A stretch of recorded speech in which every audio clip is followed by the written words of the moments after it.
تو میرے دوستو، اللہ رب العزت نے انسان کو جب دنیا میں بھیجا ہے تو انسان کا وجود جو ہے دو چیزوں کا مجموعہ ہے، جسم اور روح۔ اگر روح کو الگ کر دیا جائے تو تب بھی انسان باقی نہیں رہتا، اگر جسم نہ ہو تو پھر بھی انسان باقی نہیں رہتا۔ تو اللہ تعالیٰ نے جسم کی ضروریات کو اس دنیا کے اندر پورا فرمایا۔ دنیاوی لحاظ سے ہماری ضرورت ہماری خوراک ہے، پوشاک ہے، لباس ہے، کھانا پینا ہے، ڈاکٹر ہے، صحت ہے، انجینئر ہے، یہ ساری ہماری جتنی بھی چیزیں ہیں ہماری ضرورت ہے۔ اور اللہ تعالیٰ نے روح کی ضرورت، روح کی غذا اللہ تعالیٰ نے کلام الہی ہے، ذکر اللہ ہے، تلاوت کلام پاک ہے، اور اللہ تعالیٰ سے راز و نیاز کرنا ہے، اللہ تعالیٰ کی عبادت کرنا ہے، اور دین اسلام ہے۔ تو میرے دوستو، دین اسلام ایک ایسا دین ہے کہ وہ ہر انسان کی ضرورت ہے، کسی کا اس کے بغیر چارہ نہیں۔ اللہ تعالیٰ نے دنیا میں بھیجا ہے تو کوئی بھی انسان اس وقت تک کامیاب نہیں ہو سکتا، وہ دنیا کے لحاظ سے چاہے چند لمحوں کے لیے کامیاب ہو بھی جائے لیکن مستقل طور پر کامیاب نہیں ہو سکتا جب تک مکمل دین پر عمل نہیں کرے گا۔ یہ بات پکی ٹھکی ہے، اللہ تعالیٰ کا فیصلہ ہے۔ جیسے ہم کہتے ہیں یہ لوہے پہ یا پتھر پہ لکیر ہے کہ اگر انسان کامیابی چاہتا ہے تو پھر دین اسلام کی طرف آنا ہوگا، دین اسلام کو اپنانا ہوگا۔ تو میرے دوستو، یہ چیزیں ہماری ضرورت دنیاوی لحاظ سے تو ہو سکتی ہیں، مگر دین اسلام ہماری دنیا میں بھی ضرورت ہے، قبر میں بھی ضرورت ہے، حشر میں بھی ضرورت ہے، آخرت میں بھی ضرورت ہے، پل صراط میں بھی ضرورت ہے، میدان حشر میں بھی ضرورت ہے، حوض کوثر میں بھی ضرورت ہے۔ غرض ہر جگہ پہ ہمیں دین اسلام کی ضرورت ہے، اس کے بغیر ہمارا چارہ نہیں۔ پھر ہم دنیاوی لحاظ سے دیکھتے ہیں کہ ڈاکٹر مریض کی ضرورت ہے، صحت مند آدمی کو ڈاکٹر کی ضرورت نہیں ہے۔ انجینئر کی ضرورت جس نے نقشہ بنوانا ہے، آرکیٹیکٹ کی ضرورت جس نے نقشہ بنوانا ہے اس کو ہے، ہر آدمی کو ضرورت نہیں ہے۔ دیہات کے اندر ہم خود سے ہی ڈیزائن کر لیتے ہیں کہ یہاں پر یہ کمرہ بنے گا، یہاں پر روشن دان رکھے جائیں گے، یہاں پر کچن بنے گا، یہاں پر آنگن بنے گا، کوئی بھی نقشہ نہیں بنواتا اکثر۔ اور اسی طرح دیگر شعبہ جات کے اندر دیکھ لیجئے، وکیل کی ضرورت ہر بندے کو نہیں ہے۔ آپ میں سے ایسے لوگ بھی ہوں گے اس گاؤں کے اندر جنہوں نے زندگی بھر وکیل سے واسطہ ہی نہیں پڑا۔ شریف آدمی کی ضرورت ہی نہیں ہے جو لڑائی جھگڑا نہیں کرتا، جس کو عدالت کا، کچہری کا، تھانے کا چکر لگانا ہے اس کی ضرورت ہے وکیل۔ جس کو ان چیزوں سے واسطہ ہی نہیں ہے اس کی ضرورت نہیں ہے۔ یہ ساری چیزیں جتنے بھی شعبے ہیں، انجینئر ہو، ڈاکٹر ہو، وہ وکیل ہو، کوئی بھی شعبہ ہو، اس کی ضرورت اگر ہمیں ہے، اور وہ بھی سب کو نہیں ہے، اگر ہمیں ہے تو تب بھی زندگی کے اختتام تک ہے۔ جب ہماری موت ہو گئی، اس دنیا سے رخصتی کا وقت آ گیا، موت کا پیغام آ گیا، اللہ کا بلاوا آ گیا، ملک الموت آ گیا، روح قبض ہو گئی، ہمارا جسم باقی رہ گیا، روح اللہ کے پاس چلی گئی، اس وقت یہ ساری ضرورتیں ختم ہو جاتی۔ نہ تو کسی وکیل کی ضرورت رہتی ہے، نہ کسی ٹیچر کی ضرورت رہتی ہے، اور نہ کسی انجینئر کی ضرورت رہتی ہے، نہ کسی ڈاکٹر کی ضرورت رہتی ہے، نہ کسی تاجر کی ضرورت رہتی ہے، کسی کی بھی ضرورت نہیں رہتی، سارا کچھ یہی رہ جانا ہے۔ مگر میرے دوستو، دین اسلام کی ضرورت ہمیں تب بھی ہے، اس کے بعد بھی ہے، قبر میں بھی ہے، حشر میں بھی ہے، قیامت والے دن بھی ہے، جنت میں داخلے تک ہمیں دین اسلام کی ضرورت ہے۔ اور یہ دین اسلام کی ضرورت ہماری کون پوری کرے گا؟ دین اسلام کی ضرورت ہماری پوری کرنے کے لیے اللہ تعالیٰ نے ایک نظام بنایا ہے جو کہ مدارس کا نظام ہے۔ مدارس کے اندر ہمیں دین اسلام ملتا ہے، اور علماء ہمیں پڑھتے ہیں، پڑھاتے ہیں، ہمیں مسائل بتاتے ہیں۔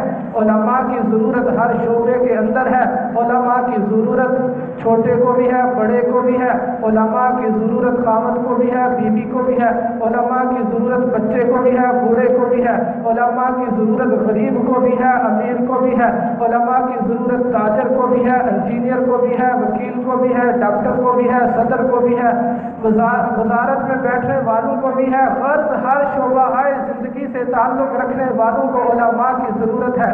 ہمیں کوئی بھی مسئلہ درپیش ہو، ہم اس دنیا میں آتے ہیں تب بھی علماء کی ضرورت پڑتی ہے، ہم اس دنیا سے جاتے ہیں تب بھی علماء کی ضرورت پڑتی ہے، ہم آپس میں ملتے ہیں تب بھی علماء کی کی ضرورت پڑتی ہے، آپس میں جدا ہوتے ہیں تب بھی علماء کی ضرورت پڑتی ہے۔ غرض کسی بھی شعبے کے اندر آدمی بیٹھا ہے، وہ چاہے پیسے والا ہو، چاہے غریب ہو، امیر ہو، جھونپڑی میں رہنے والا ہو، محل کے اندر رہنے والا ہو، شہر میں رہنے والا ہو، دیہات میں رہنے والا ہو، وہ علماء سے مستغنی نہیں ہے۔ جب ہر بندے کو علماء کی ضرورت ہے، حفاظ کی ضرورت ہے، اس کے بغیر اس کا چارہ کار نہیں ہے، نکاح کے بغیر وہ زندگی نہیں گزار سکتا، طلاق کے مسائل پوچھنے ہیں تب بھی علماء کی ضرورت ہے، مرنے کے بعد دفنانے کے لیے، دفنانے کے مسائل جاننے کے لیے، جنازے کے لیے علماء کی ضرورت ہے، بچہ پیدا ہوا ہے اذان دینے کے لیے علماء کی ضرورت ہے۔ تو ہمیں پھر اس طرف توجہ بھی تو زیادہ دینی چاہیے۔ ہم اپنے بچوں کو اسکول کالج میں 90 سے 95% بچوں کو بھیجتے ہیں، ہمارے معاشرے کے اندر مدارس کا قیام اسکولوں کے لحاظ سے بہت کم ہے، حالانکہ بہت زیادہ ہونا چاہیے کیونکہ ہمیں ضرورت بھی زیادہ ہے اور ہمارا رجحان بھی زیادہ ہونا چاہیے۔ ہم اپنے بچوں کو دینی تعلیم بھی اہمیت کے ساتھ دلائیں اور اس کو اہمیت دیں۔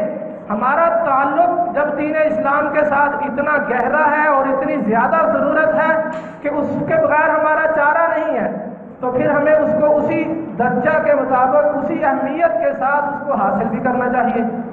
آج ہم میڈیا کے پجاری بنے ہوئے ہیں، میڈیا ہمیں کہتا ہے کہ مدارس کے اندر فلاں خطرات ہیں، مدارس دہشت گردی پھیلاتے ہیں، مدارس والے انجینئر پیدا نہیں کر رہے، مدارس والے ڈاکٹر پیدا نہیں کر رہے۔ ان بدھوؤں سے کوئی پوچھے کہ مدارس کے اندر دین اسلام کی تعلیم جاتی ہے، دی جاتی ہے، جیسا کہ زرعی یونیورسٹی کے اندر زراعت کی تعلیم دی جاتی ہے، ہم وہاں زرعی یونیورسٹی والوں کو نہیں کہہ سکتے کہ آپ نے یہاں سے ڈاکٹر پیدا کیوں نہیں کیا، ہم زرعی یونیورسٹی والوں کو نہیں کہہ سکتے آپ نے یہاں سے وکیل پیدا کیوں نہیں کیا، ہم لا کرنے والے، لا کروانے والے کالج کو نہیں کہہ سکتے آپ نے یہاں سے انجینئر کیوں نہیں پیدا کیا۔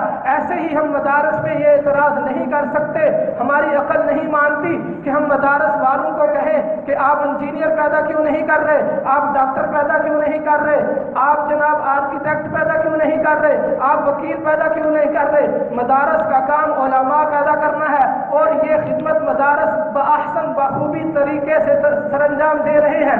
الحمدللہ پاکستان کے مدارس، برے صغیر کے مدارس اتنا مضبوط اور اتنا وسیع اور اتنا پیارا اور اتنا مستحکم اور اتنا مضبوط اور اتنا مربوط نظام ہے کہ ایسا نظام دنیا کے اندر نہیں ہے۔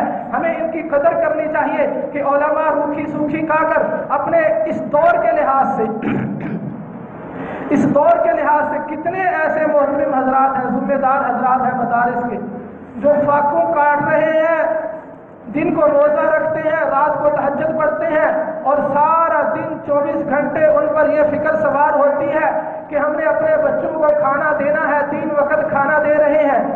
آج ہمارے یہاں کوئی مہمان آ جائے، ہم 3 دن کے بعد کھانا دینے کے بعد ہمارا رویہ یہی ہوتا ہے کہ یہ چلا جائے، ہمیں کھانا دینا مشکل ہو جاتا ہے۔ ہم ایک آدمی کو مستقل طور پر 3 ٹائم کھانا نہیں کھلا سکتے، اللہ تعالیٰ کھلاتے ہیں، جس کو اللہ تعالیٰ نے ہمت دی ہے وہ کرتا ہے، مگر معاشرے کی مجموعی صورتحال یہی ہے۔ ان علماء کی قربانیاں دیکھیے، 1 نہیں، 2 نہیں، 3 نہیں، 10 نہیں، 20 نہیں، سینکڑوں طلباء، ہزاروں طلباء ایک مدرسے کے اندر پڑھ رہے ہیں۔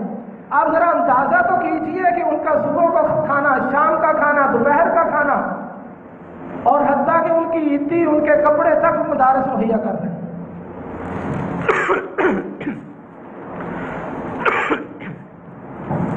تو علماء اکرام، اللہ تعالیٰ نے ان کو اس دور میں ایک ایسا فرد بنایا ہے کہ جو معاشرے کی بنیادی ضرورت ہے، ہر انسان کی ضرورت ہے، اس کو پورا کر رہے ہیں۔ آپ دور نہ جائیے، ہمارے تلمبے کے اندر ایسے مدارس ہیں جن کے اندر سینکڑوں طلباء تعلیم حاصل کر رہے ہیں۔ یہاں کبیر والا ہمارے پاس ہے، 1000 سے اوپر تعداد ہے طلباء کی۔ ملتان میں چلے جائیں، خیر المدارس کے اندر 1500 کے قریب طلباء تعلیم حاصل کر رہے ہیں۔ اب ذرا تصور کیجئے ان 1500 کا کھانا صبح بھی پورا کرنا، شام کو بھی پورا کرنا، دوپہر کو بھی پورا کرنا۔ مدارس کے محترم حضرات جو ذمہ دار حضرات ہیں، ان پر ہر وقت یہی فکر سوار رہتی ہے کہ ہم نے ان کا نمک بھی پورا کرنا ہے، ان کی مرچ بھی پوری کرنی ہے، ان کے لیے راشن کا بھی انتظام کرنا ہے، آٹے کا بھی انتظام کرنا ہے، دال کا بھی انتظام کرنا ہے۔ وہ مدارس والے اتنی قربانیاں دے کر ہم تک دین پہنچا رہے ہیں۔ ہماری معاشرے کے اندر کوئی مسجد، کوئی جگہ ایسی نہیں ملے گی جہاں اپنی ذمہ داری کو علماء اکرام احسن طریقے سے سر انجام نہ دے رہے ہوں۔ کوئی مسجد ایسی نہیں ملے گی جہاں فجر کے وقت اگر کسی کی ذمہ داری لگی ہوئی ہے تو وہ اذان نہ دیتا ہو۔ کوئی رمضان میں مسجد ایسی نہیں ملے گی جہاں حفاظ میسر نہ ہو۔ کوئی مسجد ایسی نہیں ملے گی جہاں آپ کو علماء اکرام نہ ملتے ہوں۔ الحمدللہ اپنی خدمات احسن طریقے سے سر انجام دے رہے ہیں، تو ہمیں بھی پھر ان کا احسان مند ہونا چاہیے نا، ہمیں بھی ان کی قدر کرنی چاہیے نا۔ وہ اپنی ذمہ داری کو بخوبی احسن طریقے سے سر انجام دے رہے ہیں۔ ہمارے وفاق کے صدر قاری وفاق کے ناظم اعلیٰ قاری حنیف جالندری صاحب وہ سعودیہ میں گئے، پچھلے سال کی بات ہے۔ وہاں کے شہزادوں سے ملاقات ہوئی تو وہ کہنے لگے، قاری صاحب سے بات چلی، تعارف ہوا تو وہ کہنے لگے الحمدللہ اس سال سعودیہ کے اندر جو مجموعی طور پہ حفاظ تیار ہوئے ہیں ان کی تعداد 5000 ہے۔ قاری صاحب بتانے لگے کہ الحمدللہ اللہ کا شکر ہے، لیکن ہمارے پاکستان کے اندر ایک چھوٹے سے ملک کے اندر خطے کے لحاظ سے ہمارے پاکستان کے اندر مجموعی طور پر جن حفاظ نے اس سال وفاق کا امتحان دیا ہے، بورڈ کا امتحان دیا ہے، ان کی تعداد 65000 ہے۔ وہ سن کے حیران رہ گئے کہ ہمارے اتنے بڑے ملک کے اندر 5000 تعداد اور آپ کے ملک کے اندر 65000 تعداد، کوئی 19-20 کا فرق نہیں ہے۔ تو میرے دوستوں پھر انہوں نے اعزاز کے طور پر ان کو انعامات سے نوازا اور اس پر ان کو ایوارڈ دیا گیا، اور پھر ہر سال ان کو ایوارڈ دیا جاتا ہے۔ پاکستان کے مدارس کی وجہ سے، ان کی خدمات کی وجہ سے اللہ تعالیٰ نے پوری دنیا کے اندر آپ کہیں بھی چلے جائیں، بڑے صغیر کے پڑھے ہوئے علماء، بڑے صغیر کے مدارس کے طلباء علماء آپ کو خدمات سر انجام دیتے ہوئے ملیں گے۔ آپ دنیا کے کسی کونے میں چلے جائیں، پہاڑوں میں چلے جائیں، ریگستان میں چلے جائیں، الحمدللہ علماء اکرام بہت کم تنخواہوں پر اور بہت کم خرچے پر اور بہت قسم پرسی کی حالت میں اپنی خدمات سر انجام دے رہے ہیں۔ غرض بات کرنے کا مقصد یہ ہے کہ ہمیں میڈیا کی باتوں میں نہیں آنا چاہیے، ہمیں اپنے بچوں کو بھی دینی تعلیم دلوانی چاہیے، جو کہ ہماری آخرت کی بھی ضرورت ہے، دنیا کی بھی ضرورت ہے۔ جیسا کہ ہم دنیاوی تعلیم کی طرف رجوع کرتے ہیں، اس کو اہمیت دیتے ہیں، اپنے بچوں کو سکول بھیجتے ہیں، ضرور بھیجنا چاہیے۔ میں مانتا ہوں سکول کالج کی تعلیم کوئی غیر ضروری نہیں ہے، بلکہ وہ بھی ضروری ہے، لیکن اس سے زیادہ ضروری دینی تعلیم ہے۔ ہمیں اپنے بچوں کو ہمارے گھر کے اندر بھی اپنے 5 بچوں میں سے ایک حافظ قرآن ہونا چاہیے، اپنے گھر کے اندر بھی ہمارے 6 بچوں میں سے ایک حافظ قرآن ہونا چاہیے۔ اگر بچہ حافظ قرآن نہیں ہے تو بچے کو حفظ قرآن کرانا چاہیے۔ کل قیامت کا دن ہوگا جہاں کوئی اور ڈگری کام نہیں آئے گی، وہاں یہ حفظ قرآن کی ڈگری کام آئے گی۔ اللہ تعالیٰ حافظ قرآن سے کہیں گے آ میرے سامنے، اپنے خاندان کے ان لوگوں کی سفارش کر جن پر جہنم واجب ہو چکی ہے۔ یہ حافظ قرآن اللہ کی عطا کرتا اجازت سے اپنے خاندان کے ان لوگوں کی سفارش کرے گا جن پر جہنم واجب ہو چکی ہے۔ میرے دوستو، اس وقت جب ہمارے وہاں کوئی کام آنے والا نہیں ہے، یہ حافظ قرآن ہمیں وہاں بھی کام آئے گا۔ یہ ہمارا خاندان کا حافظ قرآن ہوگا تو ہمارے خاندان کے لوگوں کی سفارش کرے گا، اپنے قریبی لوگوں کی سفارش کرے گا۔ تو اس لیے آپ سے گزارش یہ ہے کہ ہم اپنے کل کا سامان کر لیں، آخرت کی فکر کریں۔ دنیا کا مال و متاع یہی رہ جانا ہے۔ جن علاقوں کے اندر حفاظ نہیں ہے، جن علاقوں کے اندر مدارس نہیں ہے، ان کی حالت اتنی ناگفتہ ہے کہ سندھ کے اندر ہماری ایک جماعت گئی، کچھ سال پہلے کی بات ہے، عمر کوٹ کا علاقہ ہے، حیدرآباد سے آگے میرپور خاص سے آگے جا کر، جہاں ہندوؤں کا بہت کثیر تعداد میں وہاں بستے ہیں۔ انہوں نے اپنا بہت بڑا مندر بھی بنایا ہوا ہے، عبادت کرتے ہیں، پوجا پاٹ کرتے ہیں، بڑا لمبا چوڑا سسٹم ہے وہاں۔ ریگستان کا علاقہ ہے تھر پارکر کے ساتھ، وہاں پر ہماری جماعت گئی۔ جماعت میں علماء کرام کو انہوں نے لے جا کر اپنے قبرستان کے اندر دکھایا۔ انہوں نے کہا کہ یہ جو 4 دیواری کے اندر قبریں ہیں، ان کا جنازہ ہم نے نہیں پڑھا، ان مردوں کو ہم نے بغیر جنازے کے دفن کیا ہے۔ کیوں؟ یہاں پہ علماء کرام ہی نہیں ہے، کوئی مولوی نہیں ہے، کوئی عالم نہیں ہے، کوئی پڑھا لکھا نہیں ہے، کسی کو پتہ ہی نہیں ہے جنازہ کیسے پڑھنا ہے۔ پھر وہ کہنے لگے کہ ہمارے علاقے کے اندر فلاں جگہ پر یہاں سے 10 میل دور وہ مدرسہ بنا ہے، اب وہاں پہ الحمدللہ علماء کرام نے کام شروع کیا ہے، اب ہمارے علاقے کے اوپر رحمت بھی ہوتی ہے، اللہ کی بارش بھی آتی ہے، جنازے بھی پڑھائے جاتے ہیں، دینی تعلیم بھی آ رہی ہے، حفاظ بھی بن رہے ہیں، علماء بھی پیدا ہو رہے ہیں۔ میرے دوستوں، مفتی تقی عثمانی صاحب، آپ نے سنا ہے مصر کے اندر مدارس کے اوپر پابندی لگا دی تھی، سیکولر نظام ہے، وہاں کی حالت ایسی ہے کہ مسجد کے اندر امام صاحب آتے ہیں، یہ میں آپ کو کوئی کہانی نہیں سنا رہا، حقیقت بتا رہا ہوں، مسجد کے اندر امام صاحب آتے ہیں، وہاں ممبر کے اوپر جبہ بھی رکھا ہوا ہے، دستار بھی رکھی ہوئی ہے، داڑھی بھی رکھی ہوئی ہے، وہاں امام صاحب نماز پڑھانے کے لیے وہیں ممبر سے جبہ اٹھاتے ہیں، پہنتے ہیں، وہاں امام صاحب نماز پڑھانے کے لیے وہیں ممبر سے دستار اٹھاتے ہیں، سر پہ رکھتے ہیں، وہاں امام صاحب نماز پڑھانے کے لیے وہیں ممبر سے داڑھی اٹھاتے ہیں، لگاتے ہیں، نماز پڑھاتے ہیں۔ پھر کیا، نماز پڑھائی، جبہ دستار داڑھی اتاری اور وہ گئے 400، تتر بتر ہو گئی۔ جہاں علماء سیکولر ہو جائے، علماء کو دین سے دور کر دیا جائے، جہاں مدارس کا نظام ختم ہو جائے، پھر اپنے ایمان کی فکر کرنی چاہیے۔ حضرت مولانا اشرف علی تھانوی صاحب بہت بڑے پیر و مرشد گزرے ہیں، ہمارے بہت بڑے بزرگ گزرے ہیں، تقریباً 1400 کتابوں کے مصنف ہیں۔ ان سے کسی نے کہا کہ اگر یہ مدارس نہ ہو، علماء نہ ہو تو پھر کیسا ہے، یہ تو امت پہ بوجھ ہے، جیسے اعتراضات آج کیے جاتے ہیں۔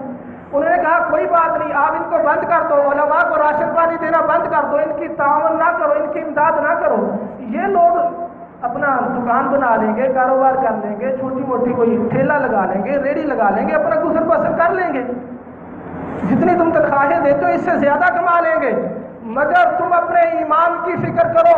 کل آنے والی تمہاری نسلیں یا تو یہودی ہوں گی، یا عیسائی ہوں گی، یا ہندو ہوں گی، یا سکھ ہوں گی، یا قادیانی ہوں گی۔ یہ علماء نے ان واروں کو روکا ہے، جو قادیانیت کے وار ہوتے ہیں، اعتراضات ہوتے ہیں، منکر حدیث وار کرتے ہیں، منکر سنت وار کرتے ہیں، قرآن پہ اعتراضات ہوتے ہیں، قادیانی قرآن کی اپنی تشریح کر کے لوگوں کو گمراہ کرنا چاہتے ہیں۔ یہ علماء ہمارے ایمان کا تحفظ کیے ہوئے ہیں۔ آج اگر حدیث موجود ہے، حدیث کا تحفظ ہو رہا ہے تو علماء کی وجہ سے ہے۔ آج اگر قرآن موجود ہے تو علماء کی وجہ سے ہے۔ آج اگر سنت موجود ہے تو علماء کی وجہ سے ہے۔ آج اگر ہمارے اندر دین موجود ہے تو علماء کی وجہ سے ہے۔ آج ہمارے مدارس دینیہ کی وجہ سے یہ سارا دین ہمارے اندر ہے، وگرنہ کیا پتا اگر علماء نہ ہوتے، ہمارے دین کی حفاظت نہ کرتے، ہمارے ایمان کی فکر نہ کرتے، وہاں سے معین الدین چشتی اجمیری رحمۃ اللہ علیہ نہ چل کر آتے، بابا فرید الدین گنجے شکر نہ آتے، بہاؤ الدین زکریا رحمۃ اللہ علیہ تبلیغ کی طرح سے نہ نکلتے، یہ سارے علماء یہ مدارس کی وجہ سے ہیں، اور علماء کی وجہ سے یہاں دین پھیلا، علماء کی وجہ سے ہمارے ایمان کی فکر ہو رہی ہے، ہمارا ایمان مضبوط ہے، محفوظ ہے۔ اگر یہ نہ رہے میرے دوستو، اللہ باللہ کلّہ حاشا کلّہ کہہ رہا ہوں، اگر ہم مدارس کو بالکل ختم کر دیں جیسا کہ ہمارے ارباب اقتدار چاہتے ہیں، جیسا کہ حکومت والے چاہتے ہیں، جیسا کہ یہود و نصارہ چاہتے ہیں، تو پھر اس بات میں کوئی بعید نہیں ہے، اس میں کوئی دو رائے نہیں ہے، ہماری آنے والی نسلیں مسلمان نہیں رہیں گی، ان کا ایمان سلب ہو چکا ہوگا، وہ سیکولر ہی نہیں، وہ بلکہ یہودی، قادیانی، عیسائی بن چکی ہوں گی۔ وہ تو اپنی تبلیغ کر رہے ہیں، تو ہمیں ان کا احسان مند ہونا چاہیے، انہوں نے ہماری فکر کی ہے۔ الحمدللہ آپ کے علاقہ کے اندر، آپ کے گاؤں کے اندر مدرسے کی بنیاد رکھی جا چکی ہے، اس کے اندر 10 سے 12 بچے حفظ قرآن کر رہے ہیں، 35 سے 40 بچے صبح و شام ناظرے کی تعلیم حاصل کر رہے ہیں، تعلیم بالغاں کا بھی انتظام ہے۔ تو آپ کو اس نعمت پہ اللہ تعالیٰ کا شکر ادا کرنا چاہیے، اور جوک کر چوک اپنے بچوں کو حفظ قرآن کی کلاس میں داخل کروانا چاہیے، اپنی آخرت کا سامان کرنا چاہیے، دوسروں کو بتانا چاہیے، اپنے ارد گرد محلے والوں کو جن کو نہیں پتا ان کو بھی بتانا چاہیے کہ دینی تعلیم کا انتظام ہو چکا ہے۔ الحمدللہ ہمارے اس گاؤں کے اندر بھی معیاری تعلیم دی جا رہی ہے، دینی تعلیم، اپنے بچوں کا رجحان، اپنے بچوں کا داخلہ کروانا چاہیے۔ اس سے بڑی نعمت کیا ہوگی کہ اللہ تعالیٰ نے ہمارے گھر کے اندر، ہمارے علاقے کے اندر، ہماری بستی کے اندر، ہمارے گاؤں کے اندر یہ انتظام فرما دیا۔ ہمیں تو انتظامیہ کا شکر گزار ہونا چاہیے جنہوں نے یہ انتظام کیا ہے، نہ کہ ہم اس کے خلاف باتیں کریں، نہ کہ ہم اس کے خلاف پروپیگنڈا کریں۔ تو اللہ تعالیٰ سے دعا کرنی چاہیے کہ اللہ تعالیٰ ہمارا حشر ایسے لوگوں کے ساتھ، ہمارا تعلق ایسے لوگوں کے ساتھ رکھے جو مدارس کے خیر خواہ ہوں، نہ کہ وہ لوگ جو مدارس کے خلاف پروپیگنڈا کرتے ہیں۔ ابھی چند منٹ میں انشاءاللہ میں 2-4 مسئلے قربانی کے متعلق ذکر کرتا ہوں، پھر انشاءاللہ اسی موضوع کو آگے لے کر چلیں گے۔ اگلا جمعہ بھی قربانی کے مسائل کے متعلق ہی ہوگا، پھر اگلا جمعہ ہو سکتا ہے عید والے دن ہو، اس دن بھی انشاءاللہ قربانی کے متعلق اور اس کے بعد پھر اسی مدارس کے بارے میں بتایا جائے گا انشاءاللہ کہ الحمدللہ یہ مدارس والوں نے قربانیاں دے کر کیسے دین کا تحفظ کیا۔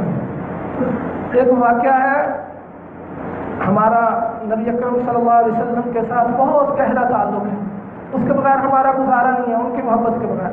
نبی اکرم صلی اللہ علیہ وآلہ وسلم کے گنبد خضرا پر حملہ ہونے لگا تھا۔ محمد بن عبد الوہاب نجدی جب آیا وہاں پر اس نے آثار مٹانے شروع کیے کہ یہاں پر بھی لوگ آ کر شرک کرتے ہیں، یہاں پر بھی شرک کرتے ہیں، مقدس مقامات جو تھے قبریں گرانی شروع کر دی۔ تو نبی اکرم صلی اللہ علیہ وسلم کے روزے کو بھی گرانے کا سوچا۔ تو اس وقت علماء نے کیسے تحفظ کیا، کیسے قربانیاں دی، انشاءاللہ واقعہ بیان کریں گے۔ تو میرے دوستو 2-4 دن کے بعد عشرہ ذی الحجہ شروع ہو رہا ہے۔ اللہ تعالیٰ نے قرآن پاک کے اندر فرمایا ہے والعشر والفجر ولیال العشر، یہ جو ولیال العشر اللہ تعالیٰ نے فرمایا ہے یہ عشرہ ذی الحجہ کی پہلی 10 راتوں کی اللہ تعالیٰ قسم کھا رہے ہیں۔ اب ذرا اندازہ لگائیے کہ اللہ تعالیٰ جن راتوں کی قسم کھا رہے ہیں آخر کچھ نہ کچھ تو ہے نا ان میں، آخر اس کی کوئی وجہ تو ہے نا، اس کی کوئی اہمیت تو ہے نا۔ اللہ تعالیٰ ان 10 راتوں کی قسم کھا رہے ہیں۔ اللہ تعالیٰ نے فرمایا والفجر، مجھے فجر کی قسم، ولیال العشر، اور مجھے ان 10 راتوں کی قسم۔ نبی اکرم صلی اللہ علیہ وآلہ وسلم نے فرمایا کہ ان 10 راتوں میں دن کا روزہ رکھنا 1 سال کے روزے کے برابر ہے، اور رات کی عبادت کرنا لیلۃ القدر کی عبادت کے برابر۔ کتنی بڑی فضیلت ہے۔ اب بھی ہم محروم رہ جائیں تو ہماری بدبختی ہی ہو سکتی ہے۔ اور پھر ان راتوں کے اندر زیادہ سے زیادہ قیام کرنا چاہیے، زیادہ سے زیادہ خرچ کرنا چاہیے، زیادہ سے زیادہ لوگوں کے ساتھ تعاون کرنا چاہیے، زیادہ سے زیادہ عبادت کرنی چاہیے۔ اس کی روزے کی بھی اہمیت آتی ہے۔ اور جن لوگوں نے قربانی کرنی ہو 10 تاریخ کو عید والے دن، ان لوگوں سے گزارش ہے کہ وہ اس مستحب عمل پر بھی عمل کر کے ثواب حاصل کر لیں کہ جن کی قربانی کی نیت ہے، جنہوں نے قربانی ادا کرنی ہے، قربانی واجب ہے یہ بھی سن رکھیں، سنت نہیں ہے، واجب ہے، ضروری ہے، جن کو اللہ تعالیٰ نے استطاعت دی ہے ان کو چاہیے کہ اپنے ناخن اپنے بال نہ کٹوائیں۔ 10 دن پہلے ان کو نہ کٹوایا جائے، ہاں قربانی کرنے کے بعد پھر اجازت ہے۔ اگلا مسئلہ کہ اگر کسی کو اپنے بال صاف کیے ہوئے جسم کے زائد بال اور ناخن کاٹے ہوئے 40 دن سے زیادہ کا عرصہ گزر گیا ہے تو اس کو چاہیے کہ اپنے ناخن اور بال کٹوا سکتا ہے، صاف کر سکتا ہے۔ اور قربانی کس پر واجب ہے؟ جس کے پاس سونا، چاندی، مال تجارت، نقدی اور ضروریات سے زائد سامان، 5 چیزیں ہیں، اچھی طرح سمجھ لیجیے۔ سونا، چاندی، مال تجارت، نقدی، ضروریات سے زائد سامان، 5 چیزوں کو ملا کر مجموعہ 5 چیزیں۔ زکوٰۃ کے اندر 4 چیزیں تھیں، ضروریات سے زائد سامان نہیں تھا۔ قربانی کے اندر سونا، چاندی، مال تجارت، نقدی اور ضروریات سے زائد سامان اتنا موجود ہے کہ 52.5 تولہ چاندی کی قیمت کے برابر بنتا ہو، آج کل 50,000 کے لگ بھگ بنتی ہے، اوپر نیچے اتنا سامان موجود ہے، اس پر قربانی واجب ہے۔ اور اگر وہ قربانی نہیں کرتا تو گناہ گار ہوگا۔ نبی اکرم صلی اللہ علیہ وآلہ وسلم نے فرمایا اگر کسی کے پاس اتنا مال موجود ہے تو وہ قربانی کرے، اگر اس کے باوجود بھی وہ قربانی نہیں کرتا تو ہماری عیدگاہ کے قریب نہ آئے، اس کو ہماری عیدگاہ کے قریب آنے کی ضرورت نہیں ہے۔ غرض نبی اکرم صلی اللہ علیہ وآلہ وسلم نے یہ بتا دیا کہ اس کے ساتھ میرا کوئی تعلق نہیں۔ پھر ہمیں اس جانور کو ساتھ اس کی خدمت کرنی چاہیے جس کی ہم نے قربانی کرنی ہے۔ حدیث کے اندر آتا ہے اس کے ایک ایک بال کے بدلے میں اللہ تعالیٰ ایک ایک نیکی عطا کرتے ہیں، اور اس کو اچھے طریقے سے کھلانا پلانا چاہیے، زیادہ سے زیادہ جتنی خدمت کریں گے اس کا بھی ثواب ہے۔ باقی انشاءاللہ کوئی بھی مسئلہ ہو قربانی کے متعلق آپ براہ راست پوچھ بھی سکتے ہیں، فون پہ بھی پوچھ سکتے ہیں، اور ہماری کوشش ہوگی انشاءاللہ 1-2 دن کے اندر قربانی کے مکمل مسائل پر 5-7 صفحوں کا پوسٹر، 5-7 صفحوں کا کتابچہ وہ بھی شائع کر کے آپ کی خدمت میں پیش کر دیں گے۔ جن کو ضرورت ہو وہ بھی طلب کر سکتے ہیں۔